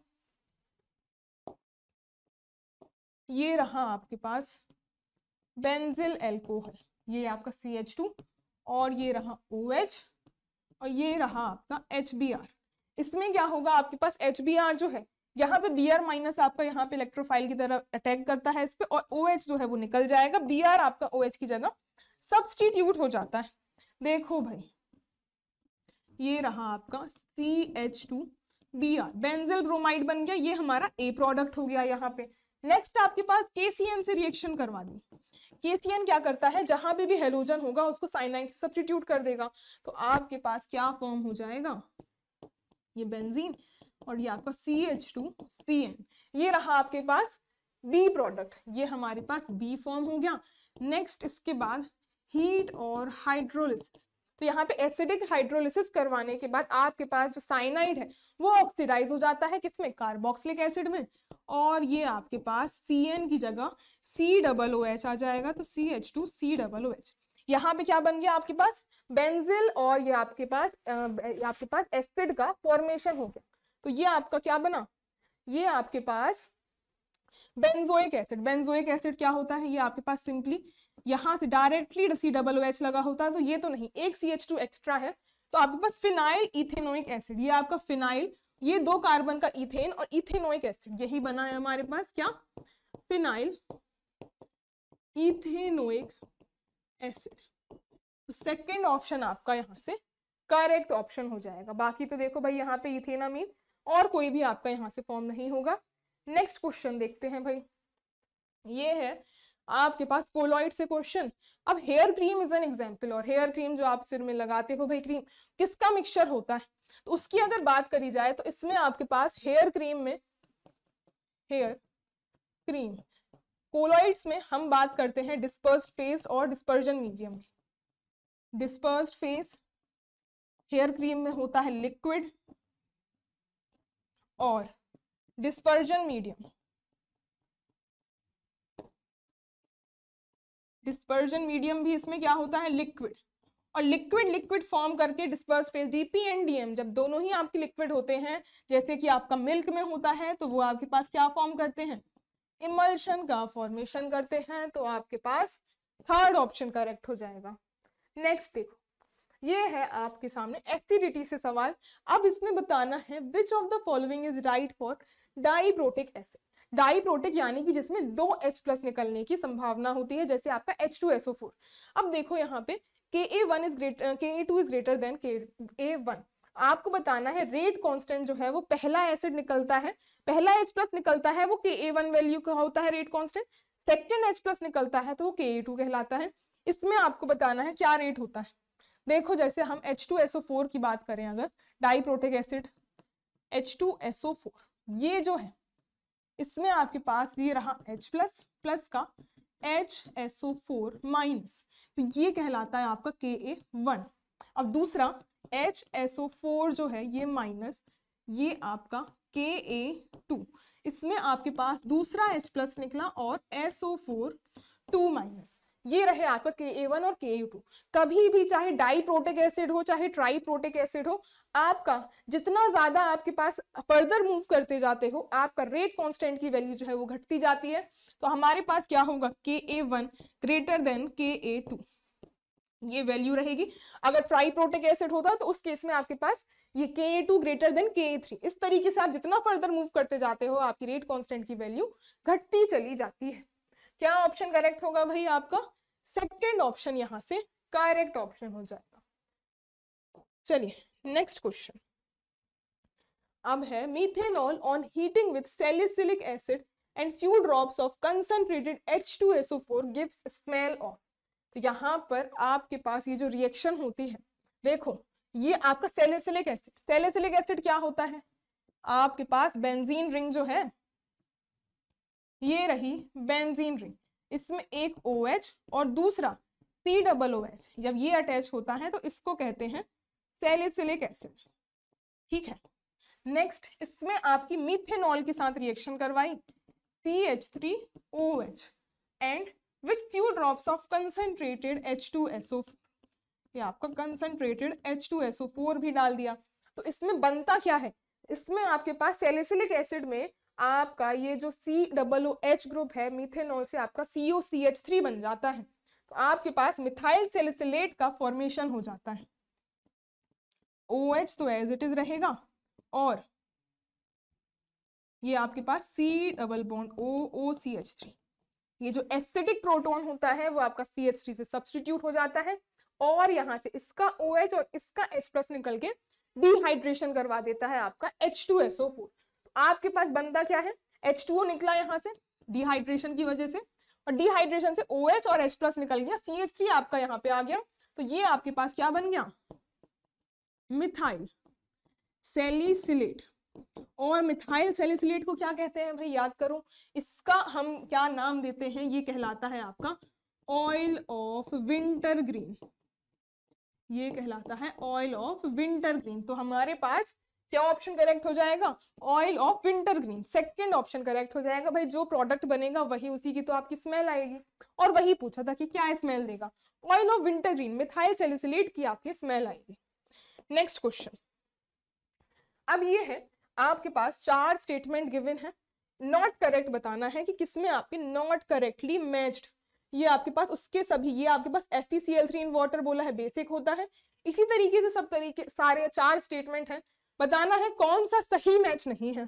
तो पहला देखो, ये रहा ए वाला, FeCl3 प्लस वाटर H2O, इसकी रिएक्शन करवाई, ये बोला है कि कैसा रहेगा, बेसिक रहेगा कि नहीं रहेगा। देखो भाई, इसकी रिएक्शन जब होती है, आपका मेटल क्लोराइड है, ये आपका करस्पॉन्डिंग हाइड्रोक्साइड में कन्वर्ट हो जाएगा FeOH का होल थ्राइस। अब यहाँ पर ये Cl और H+, ये मिलके यहाँ से क्या होता है, वाटर के H+ और OH- होते हैं, और ये आपका OH चला जाता है आयरन के साथ, H+ जो है वो आपको क्लोरीन के साथ रिएक्ट करके क्या बना लेगा, आपके पास 3HCl बना लेगा। और HCl क्या होता है, बहुत ही ज्यादा एसिडिक नेचर का होता है, भले ही ये बेसिक है, बट ओवरऑल सॉल्यूशन HCl तो आपका बहुत स्ट्रॉन्ग एसिड होता है, तो ओवरऑल सॉल्यूशन कैसा हो जाएगा, ओवरऑल सॉल्यूशन जो है वो भी आपका एसिडिक ही होने वाला है। ये जो है आपका बोला है बेसिक होगा, तो भाई ये आपका यहाँ पे इनकरेक्टली मैच्ड है, तो भाई ए ऑप्शन तो आपका यहाँ पर सही हो जाएगा। ए तो यहाँ पे यही तो बताना है, नॉट करेक्टली मैच्ड। नेक्स्ट देखो बी वाला, बी में आपके पास क्या है, ammonium chloride in water, ammonium chloride in water, इसकी रिएक्शन कैसे होती है, इसमें आपके पास ये है, इसमें आपके पास ये क्या होगा, अमोनियम आयन NH4 पॉजिटिव और Cl-, इसका H+ और OH- क्या बनेगा, NH4+ और OH, अमोनियम हाइड्रोक्साइड H+ और Cl-। देखो भाई NH4OH प्लस HCl। अब यहाँ पर भी क्या है, ये तो आपका वीक बेस होता है, पर ये तो बहुत स्ट्रॉन्ग एसिड हो गया। ओवरऑल सॉल्यूशन कैसा हो जाएगा हमारे पास, एसिडिक, इसकी वजह से, HCl की वजह से। तो ये तो आपका यहाँ एसिडिक ही दिया है, तो ये तो भाई करेक्ट मैच हो गया। नेक्स्ट देखो अमोनियम एसीटेट इन वाटर, ये है आपके पास अमोनियम एसीटेट, ये है वाटर में। अब इसमें क्या होता है, इसमें आपके पास डिपेंड करता है कि आपके पास कंसंट्रेशन कितनी ली हुई है, कंसंट्रेशन के हिसाब से एसिडिक भी हो सकता है और बेसिक भी हो सकता है। तो इसमें सिंपली बोल दिया एसिडिक, तो यही आपका जहां तक है कि आपका नॉट करेक्टली मैच्ड होगा। बाकी देखो आपके पास यहाँ पर ऑप्शन एलिमिनेशन से जाओ तो फर्स्ट वाला तो है, बी वाला आप काट दो तो बी वाला कट जाएगा आपके पास, और ये वाला भी कट जाएगा। अब डी वाला और देख लो, डी वाला जो है इसमें Na2CO3 इन वाटर, आपके पास Na2CO3 इन वाटर, ये रिएक्शन बना के क्या होता है, ये आपके पास NaOH यहाँ से फॉर्म हो जाएगा, ये आपके पास NaOH बन जाएगा, और कार्ब CO2, ये आपके पास कार्बोनिक एसिड H2CO3, ये भी जनरेट हो जाएगा। अब ये जो आपके पास ओवरऑल यहाँ पे मैच बना है, इसमें आपके पास NaOH कैसा है, NaOH आपके पास स्ट्रॉन्ग बेस है, और स्ट्रॉन्ग बेस है तो ये आपके पास कैसा होगा, बेसिक बोला है, बेसिक ही तो होगा। NaOH कैसा होता है, स्ट्रॉन्ग बेस होता है। कार्बोनिक एसिड एसिड तो है, पर ये आपके पास वीक एसिड होता है। आपके पास CO2 के हाइड्रोलिसिस से आपका कार्बोनिक एसिड बनता है, जो कि आपका बिल्कुल रिवर्सिबल रिएक्शन होती है, H2O plus CO2 reversible reaction with H2CO3। तो आपका weak acid strong base, overall solution कैसा होगा भाई, बेसिक सॉल्यूशन होगा। तो ये वाला स्टेटमेंट जो है बेसिक वाला, ये भी आपका करेक्ट हो गया। नॉट करेक्टली मैच, अगर डी वाला भी आपका यहाँ से नहीं, ये वाला नहीं होगा तो डी वाला ये भी कट जाएगा, और थर्ड ऑप्शन आपका करेक्ट हो जाएगा। तो ये सॉल्यूशन जो है आपका एसिडिक नहीं होगा, एसिडिक भी हो सकता है, बेसिक यानी कि आपका एम्फोटेरिक काइंड ऑफ नेचर होगा। तो ये वाला भी आपका नॉट करेक्टली मैच्ड है, तो ए एंड सी ये दोनों करेक्ट हो जाएंगे आपके। चलिए भाई नेक्स्ट क्वेश्चन, नेक्स्ट है alkali metals dissolve in liquid ammonia, then which of the following observations is not true। अब alkali metals की रिएक्शन करवाई जाती है, तो आपने लैब में कर रखी होगी भाई, बहुत ही आपका मोस्ट कॉमनली आस्क्ड क्वेश्चन है। इसमें देखो alkali metals अगर आप यहाँ पे यूज करते हो, जैसे ये आपका मेटल हो गया, मेटल है, आपने लेटर सपोज X+Y हमने अमाउंट लिया, यहाँ पे कुछ मोल्स लिए हमने अमोनिया के, ये आपके पास कैसे रिएक्शन होती है, मेटल जो है आपके पास यहाँ पर कुछ अमाउंट ऑफ अमोनिया गेन करेगा मेटल, और ये आपके पास इसके साथ NH3 let us suppose x amount बना, ये M+ में कन्वर्ट हुआ। दूसरा, ये जो इलेक्ट्रॉन मेटल जो है इसने इलेक्ट्रॉन्स को लूज किया होगा, M+ बनाया, जो इलेक्ट्रॉन लूज हुआ, इलेक्ट्रॉन ने आपके पास यहाँ पे अमोनिया के साथ, यहाँ पे ये आपका x अमाउंट इसके साथ चला गया, y अमाउंट इसके साथ चला गया, तो ये हमारे पास क्या बन जाता है, अमोनिएटेड इलेक्ट्रॉन का कॉम्प्लेक्स बन जाता है। ये आपका अमोनिएटेड इलेक्ट्रॉन जो बनता है, इसकी वजह से ही हमारे पास सॉल्यूशन का जो कलर है आपको ब्लू कलर का मिलता है। और इलेक्ट्रॉन्स अगर आपके पास सॉल्यूशन में प्रेजेंट है, ये हमारे पास क्या है, फ्री इलेक्ट्रॉन्स जो है वो आपके पास प्रेजेंट है, तो सॉल्यूशन आपके पास कैसा होगा, पैरामैग्नेटिक होता है, पैरामैग्नेटिक सॉल्यूशन होगा। दूसरा, आपके पास कंडक्टिंग भी होगा, आपके पास कैसा होगा, कंडक्टिंग नेचर भी होगा आपके पास सॉल्यूशन का। और इसमें एक और बात ध्यान रखो कि आपके पास जैसे जैसे हम यहाँ पे अमोनिया का कंसंट्रेशन बढ़ाते जाते हैं, तो हमारे पास इलेक्ट्रॉन का कंसंट्रेशन भी बढ़ता है। तो आपके पास ये जो ब्लू कलर है वो आपका ब्रोंज कलर में कन्वर्ट होने लगता है, एक लेयर आपके पास फॉर्म हो जाती है due to increased concentration of electrons. तो यहाँ से आपके पास ऑप्शंस देखो, it becomes bronze colour on concentration, यही तो हमने लास्ट में बात करी अभी कि आपके पास जैसे जैसे कंसंट्रेशन बढ़ाते हो तो वो आपका ब्रोंज कलर में, ब्लू कलर जो है वो ब्रोंज में कन्वर्ट हो जाता है due to excess of ammoniated electrons. तो ये आपका बिल्कुल करेक्ट ऑप्शन होगा। हमें तो नॉट ट्रू बताना है, इनकरेक्ट, ये तो करेक्ट है। नेक्स्ट देखो, solution turns blue due to solvated electrons. भाई सॉल्वेटेड इलेक्ट्रॉन्स या फिर आप कह लो अमोनिएटेड, सॉल्वेंट हमारे पास अमोनिया है इसलिए हमारे पास यहाँ पे बोल दिया सॉल्वेटेड इलेक्ट्रॉन्स। अमोनिएटेड इलेक्ट्रॉन्स भी हम कह सकते हैं क्योंकि अमोनिया का सॉल्यूशन। नेक्स्ट देखो, इट बिकम्स डायामैग्नेटिक, यहाँ पे क्या है, फ्री इलेक्ट्रॉन्स हैं, सॉल्यूशन कैसा होगा, पैरामैग्नेटिक। पैरामैग्नेटिक है तो आपके पास ये स्टेटमेंट जो है इनकरेक्ट हो जाएगी, नॉट ट्रू। थर्ड आपका करेक्ट हो जाएगा। लास्ट में बोला है solution becomes conducting, yes solution becomes conducting, क्योंकि अगर फ्री इलेक्ट्रॉन्स हैं तो they are free to move और आपके पास इलेक्ट्रिसिटी कंडक्ट करेंगे, तो ये भी सही हो जाएगा। नेक्स्ट क्वेश्चन, ये आपका बेसिसिटी से क्वेश्चन है। इसमें आपको correct order of decreasing basic strength of the following compounds, basic strength बतानी है। बेसिक स्ट्रेंथ यानी कि आपके पास यहाँ पर देखो नाइट्रोजन है, तो बेसिक स्ट्रेंथ क्या कहलाएगी, जिसमें आपके पास इलेक्ट्रॉन जितने ज्यादा डोनेट करने की टेंडेंसी हो।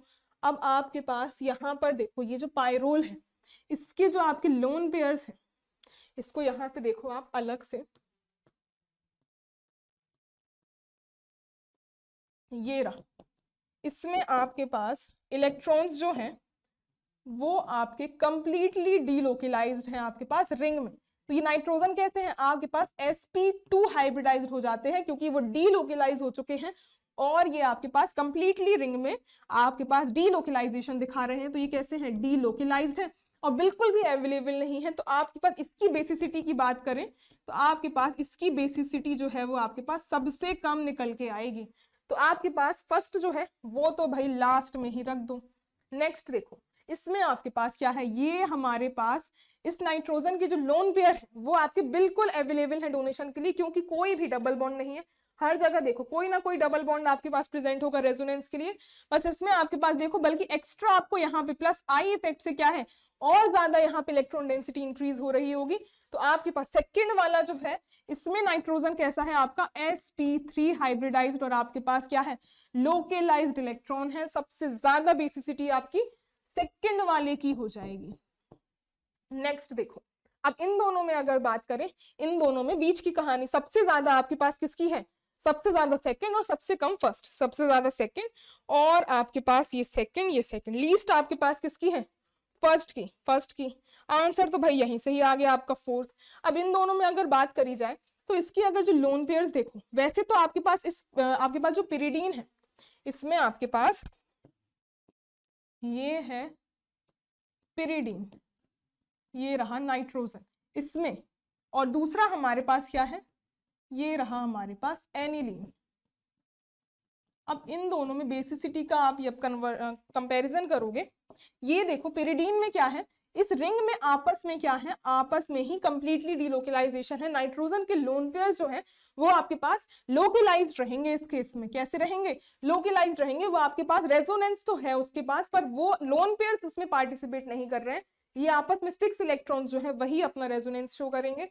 और यहाँ पर इस केस में क्या है, ये वाले लोन पेयर्स आपके पास रिंग में पूरी आपके डीलोकलाइज हो रहे होंगे, तो यहाँ पर नाइट्रोजन sp2 हाइब्रिडाइज्ड होगा और लोन पेयर्स आपके कैसे रहेंगे, डीलोकलाइज यानी कि रिंग में आपके रेजोनेंस कर रहे हैं, तो आपकी बेसिसिटी क्या है, इलेक्ट्रॉन्स को डोनेट करने की टेंडेंसी, और जब वो आपके रिंग में रेजोनेट करने लगेंगे तो डोनेशन के लिए कम अवेलेबल रहेंगे, और बेसिसिटी की बात करें तो इसकी बेसिसिटी आपकी कम हो जाएगी एज कंपेयर टू पिरिडीन, तो पिरिडीन आपकी ज्यादा रखेगा, तो आपके पास थर्ड आ जाएगा, देन आपके पास फोर्थ, यही ऑप्शन था कि आपका second, third, fourth and first, yes fourth option आपका करेक्ट हो जाएगा, ये आपका ट्रेंड हो चुका है। नेक्स्ट क्वेश्चन, अब यहाँ पर विच of the following compounds is most reactive towards SN1 reaction, तो SN1 रिएक्शन जो है, SN1 रिएक्शन डायरेक्टली प्रोपोर्शनल होती है स्टेबिलिटी ऑफ कार्बोकेटायन के, स्टेबिलिटी ऑफ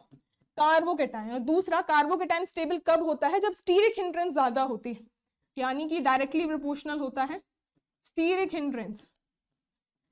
हिंड्रेंस कह लो, या फिर ये डायरेक्टली प्रोपोर्शनल होता है इलेक्ट्रॉन डोनेटिंग ग्रुप के, क्योंकि कार्बोकेटायन फॉर्म हुआ है तो वो आपके पास कब स्टेबल होगा, जब इलेक्ट्रॉन डोनेटिंग ग्रुप आपके पास कार्बोकेटायन से अटैच होते हैं। तो आपके पास SN1 रिएक्शन की बात करें तो इस तरीके से हम चेक करेंगे, इसमें आप देखो SN1 में क्या होगा, ये आपके पास Br जाएगा, Br माइनस, इस जगह पे आपके पास कार्बोकेटायन बनेगा, ये आपका Br जाएगा, यहाँ कार्बोकेटायन बनेगा, इसमें आपके पास ये Br जाएगा, ये कार्बोकेटायन बनेगा, और इसमें आपके पास ये Br निकल जाएगा और ये कार्बोकेटायन बनेगा। अब देख लो भाई कहाँ पे आपके पास सबसे ज्यादा इलेक्ट्रॉन डोनेटिंग ग्रुप्स अटैच्ड हैं, इसमें यहाँ पे देखो भाई, ये आपके पास C2H6, इसमें आपके पास दो बल्की ग्रुप्स अटैच्ड हैं, बल्कीनेस के भी ये डायरेक्टली प्रोपोर्शनल है, और देखो यहाँ पे आपके पास एक ही ग्रुप है, तो ये तो कम ही रहेगा क्योंकि इसमें दो हैं।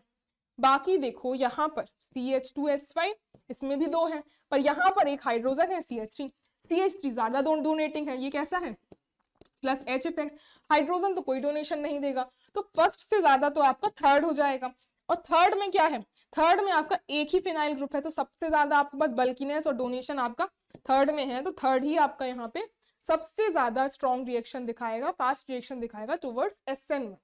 नेक्स्ट क्वेश्चन देखो भाई, नेक्स्ट है, और यहाँ पे how many proton NMR signals will be obtain respectively in the following compounds, तो यहाँ पर आपको NMR सिग्नल्स बताने हैं कितने बनेंगे, तो इसमें देखो आपके पास कितने बनेंगे भाई, ए वाले में, ए में है COCH3 और आपके पास 3 CH3, ये रहे, इसमें बताना है नंबर ऑफ NMR सिग्नल्स, तो NMR प्रोटॉन NMR, तो कितने आपके यहाँ पे प्रोटॉन्स जो है वो आपके डिफरेंट एनवायरमेंट में है, एक सिग्नल तो आपके पास ये वाले हाइड्रोजन का आ जाएगा, एक सिग्नल ये दिखाएगा, और बाकी ये तीनों जो आपके मिथाइल वाले हैं ये तीनों आपके पास कैसे रहेंगे, सिमिलर हाइड्रोजन्स रहेंगे, 9 हाइड्रोजन्स का आपके पास एक ही तरीके का स्पेक्ट्रम आएगा, तो नंबर ऑफ सिग्नल्स कितने हैं, 2 आ जाएंगे इस केस में।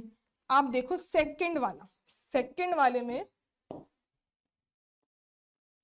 सेकंड है आपके पास, ये है बी वाला SI, और आपके पास 4 CH3 है, ये आपके पास CH3 SI, और ये है CH3 और ये है CH3। अब इस केस में क्या है भाई, आप देखो जितने भी आपके पास यहाँ पे CH3 ग्रुप है सबका एनवायरनमेंट सेम है, कोई भी अलग एनवायरनमेंट में नहीं है, तो जितने आपके पास ये 12 प्रोटॉन्स हैं सबका एक ही स्पेक्ट्रम आएगा, और आपके पास नंबर ऑफ सिग्नल्स कितने हो जाएंगे प्रोटॉन NMR में, सिर्फ एक ही सिग्नल निकल के आएगा। थर्ड देखो सी वाला है आपके पास, ये आपके पास साइक्लोप्रोपेन रिंग है, पर इसको आप सही तरीके से इसको लिखो, नहीं तो आपका यहाँ पे आंसर जो है वो गलत आएगा। आप क्या करोगे भाई, आप देखोगे यहाँ एक हाइड्रोजन, यहाँ पे 2 हाइड्रोजन, और आपके पास 2 हाइड्रोजन यहाँ, आप कहोगे भाई एक तो ये हो गया, इन दोनों और इन दोनों हाइड्रोजन का एनवायरनमेंट सेम है, तो आप निकाल दोगे 2, पर इसका आपको 3D स्ट्रक्चर लिखना पड़ेगा अगर करेक्टली निकालना है साइक्लोप्रोपेन्स का। ये रहा आपका स्ट्रक्चर, इसमें आपके पास क्या है, ये आपके पास रिंग जो है वो प्लेन में रहती है, और ये आपके पास जो सब्स्टिट्यूएंट है Cl और ये हाइड्रोजन ये अबव और बिलो रहते हैं, जैसे ये प्लेन है, इस प्लेन में रिंग हो गई, और ये आपके हाइड्रोजन और क्लोरीन आपके अबव और बिलो रहते हैं। किस तरीके से, ये देखो भाई, ये रहा आपके पास, ये आपके पास जैसे Cl हो गया, ये हाइड्रोजन, इसी तरीके से आपके पास यहाँ पे तो हाइड्रोजन, ये हाइड्रोजन, ये हाइड्रोजन और ये हाइड्रोजन। अब इसमें आप एनवायरनमेंट चेक करो, क्या निकल के आता है? एक तो आपका ये प्रोटॉन, इसका तो अलग ही एनवायरनमेंट हो गया।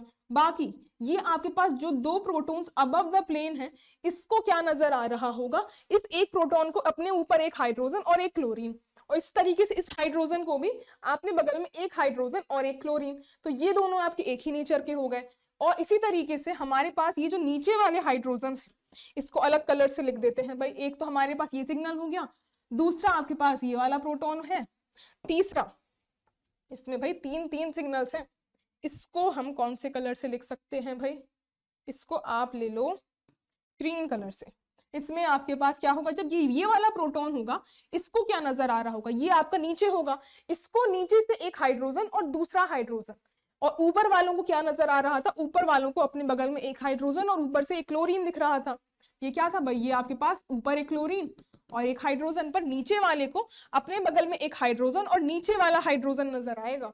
तो नीचे वाले हाइड्रोजन का, दोनों हाइड्रोजन का सिमिलर एनवायरनमेंट होगा, जो कि ऊपर वालों से डिफरेंट होगा। तो हमारे पास दो ये वाले हाइड्रोजन, दो ये वाले हाइड्रोजन और एक ये वाले हाइड्रोजन, टोटल आपको यहाँ पे तीन यहाँ सिग्नल्स देखने के लिए मिलेंगे। तो इसी तरीके से हमारे पास 3 आ गया। तो चलो भाई मैच कर लेते हैं सेकंड वाला और 2 1 3। 2 1 3 हमारे पास 2 1 3 हमारे पास क्या है? फर्स्ट में ही यहाँ से आपका करेक्ट आंसर आ जाएगा। अब देख लो भाई, डी वाला भी चेक कर लेते हैं। डी वाला हमारे पास क्या है? ये आपके पास benzene ring, phenyl ether, phenyl alcohol है, सॉरी आपके पास ये।